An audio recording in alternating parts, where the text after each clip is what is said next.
जो हम स्टार्ट करते हैं एक्सरसाइज 3.3 का क्वेश्चन नंबर 4। क्वेश्चन नंबर 4 क्या कहता है? स्टेटमेंट है given that f of x is equal to 3 ax plus b plus 1 where a and b are the constant terms. If f3 is equal to 8 and f6 is equal to 14 then find the value of a and b। बहुत ही easy question है, question number 3 की तरह है। यहाँ पे सिर्फ हमने थोड़ी सी डिफरेंस की तरह उसने स्टेटमेंट दे दी, ठीक है। उसने एक इक्वेशन फंक्शन दिया कि f of x is equal to है ax प्लस b प्लस 1 के। f3 जब आप f3 पुट करेंगे वो उसका जो आंसर होगा वो इक्वेशन जो f3 होगी वो इक्वल टू 8 के होगी। और जब आप x की जगह 6 पुट करेंगे तो उसका जो इक्वेशन का आंसर होगा वो 14 के इक्वल होगी। आपने फाइंड क्या करना है? Find a and b, a और b की वैल्यू मालूम करनी है। तो पहले हमने इक्वेशन लिखा f of x is equal to ax plus b plus 1। f3 आपके पास, अब f3 का मतलब है कि जिधर x है वहां पे 3 आएगा। इधर x था तो x की जगह 3 आ गया, तो 3a plus b plus 1 is equal to 8। कहाँ से आया? क्योंकि f of 3 जो है वो 8 के इक्वल है, ये हम बात ऊपर कर चुके हैं, ठीक है। तो यहाँ से 1 जब इस साइड से दूसरी साइड पे शिफ्ट होगा तो उसका साइन प्लस है माइनस में चेंज हो जाएगा। 8 minus 1 3a plus b is equal to 7। ये आपके पास इक्वेशन नंबर 1 आ जाएगी। मैंने रीअरेंज करके वाली लिखी है। अब दूसरी मरतबा वही फंक्शन हमने लिखा f of x is equal to ax plus b plus 1। अब f6 किसके इक्वल है? 14। x की जगह 6 पुट करना है तो मैंने x की जगह 6 पुट कर दिया। 6a plus b is equal plus 1 is equal to 14। 1 उस साइड पे शिफ्ट किया, प्लस था माइनस हो गया, तो 6a plus b is equal to 13। आपके पास इक्वेशन नंबर 2 आ गई। हमने a और b की वैल्यू मालूम करनी है, तो मैं क्या करूंगा कि subtracting equation 1 from equation 2, equation 1 को इक्वेशन 2 से माइनस करूंगा। बच्चों आपको पता है जब हम किसी इक्वेशन को किसी भी दूसरी इक्वेशन से माइनस करवाते हैं तो उनके साइन चेंज हो जाते हैं, ठीक है। तो प्लस 3 था माइनस बन गया, प्लस b था तो माइनस b बन गया। Minus b plus b cancel, 6a से 3a निकालेंगे तो 3a बच जाएगा और 13 में से 7 निकालेंगे 6 बच जाएगा। 3 इधर मल्टीप्लायर है, दूसरी साइड पे डिवाइड हो जाएगा। 3 1 जा 3, 3 2 जा 6। यहाँ पे आपके पास a की वैल्यू आ जाएगी, a इज इक्वल टू 2। अब a की वैल्यू चाहे आप इक्वेशन 1 में पुट करें चाहे इक्वेशन 2 में पुट करें, आपके पास b की वैल्यू आ जाएगी। ये नहीं कि इक्वेशन a में 1 में मैंने पुट किया हुआ है तो वैल्यू कुछ और होगी और b में पुट करूंगा तो कुछ और होगी।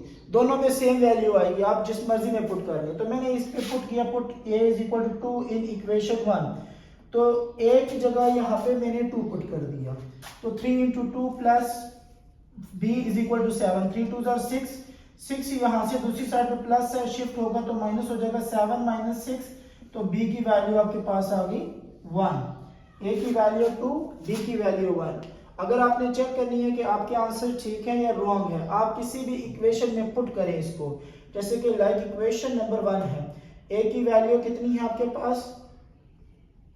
2, 3 2 6, b की वैल्यू 1, 6 प्लस 1 7। तो राइट हैंड साइड पे देखें 7 है, तो 7 इज इक्वल टू 7। तो इस तरह का अगर आपका आंसर आता है ठीक है, तो इसका मतलब है a और b की वैल्यू आपकी बिल्कुल ठीक है। अगर इक्वल नहीं आता तो आपकी वैल्यू रॉन्ग है, a या b दोनों में से कोई ना कोई वैल्यू रॉन्ग है। तो इसको चेक करने का तरीका, लिखने का, इसको सॉल्व करने की जरूरत नहीं होती। Next question number 6। Question number 6 की स्टेटमेंट है consider the function by f of x is equal to 5x plus 1 if f of x is equal to 32 then find the value of x। आपने x की value मालूम करनी है, function दिया हुआ और फंक्शन इक्वल टू किसके है? 32 के। इसका मतलब है ये दोनों इक्वेशन जो हैं वो इस नंबर के इक्वल है, लेफ्ट हैंड साइड दोनों का सेम है।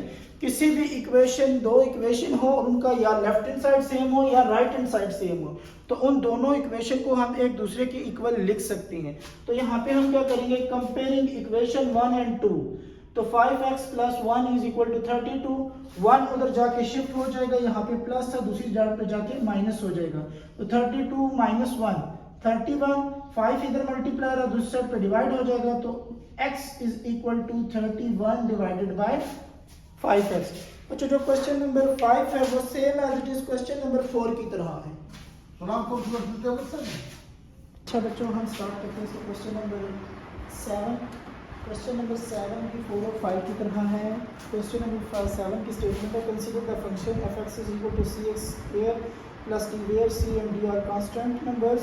If f(1) is equal to 6, f minus 2 is equal to 10, then find the value of a, c and d. हमें c और d की वैल्यू मालूम करनी है, ठीक है बच्चों, c and d की वैल्यू। अब f(x) is equal to है cx square plus d, f(1) is equal to है 6, मतलब x की जगह 1 पुट करें यहाँ पे, वो इक्वल टू आ जाएगा ये इक्वेशन 6 के। तो f(x) की जगह हमने 1 पुट किया, 1 का स्क्वायर था, x का स्क्वायर था, तो 1 का स्क्वायर आएगा। c इंटू 1 का square plus d is equal to 6। 1 का स्क्वायर 1 ही होता है, 1 किसी भी नंबर के साथ मल्टीप्लाई हो एज इट इज आता है, तो c plus d is equal to 6, equation number 1। Again हमने फंक्शन लिखा f(x) is equal to cx square plus d। अब f(-2) इज इक्वल टू 10 है, मतलब x की जगह -2 पुट करेंगे तो वो 10 के इक्वल होगा। तो x की जगह हमने -2 का square plus d is equal to 10।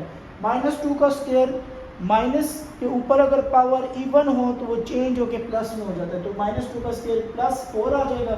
4c plus d is equal to 10, ये आपके पास इक्वेशन नंबर 2। अब हमने क्या किया, subtracting equation 1 from equation 2। Subtracting में इन तीनों के साइन हमने चेंज कर दिए, minus minus and minus. 4c से 1c निकालेंगे तो 3c बच जाएगा, d से कैंसिल हो जाएगा, और 10 में से 6 निकालेंगे 4 बच जाएगा। 3 इधर मल्टीप्लाई और दूसरा पे डिवाइड, तो c is equal to 4/3 answer आ जाएगा। Put c is equal to 4/3 in equation 1। इस इक्वेशन में हमने c की जगह 4/3 पुट किया, plus d is equal to 6।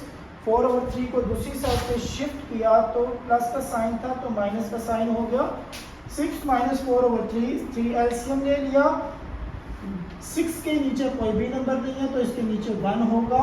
1 3 को डिवाइड करेगा 3 ही आएगा। 3 6 के साथ मल्टीप्लाई होकर 3 6 18 माइनस 4, 18 में से 4 निकालेंगे तो 14 बच जाएगा। तो c is equal to, sorry ये d की value, d is equal to आपके पास आ जाएगा 14/3, क्योंकि c की हम ऑलरेडी फाइंड कर चुके हैं। ये क्वेश्चन थे आपकी एक्सरसाइज, और ये चैप्टर नंबर 3 जिसमें हमने सेट पढ़ा और फंक्शंस पढ़े, ठीक है, टाइप ऑफ फंक्शन पढ़े, फिर उनको सॉल्व किया, सेट को सॉल्व किया, ठीक है। तो इस तरह आपने इसके क्वेश्चंस को रिवाइज करना है अच्छे से।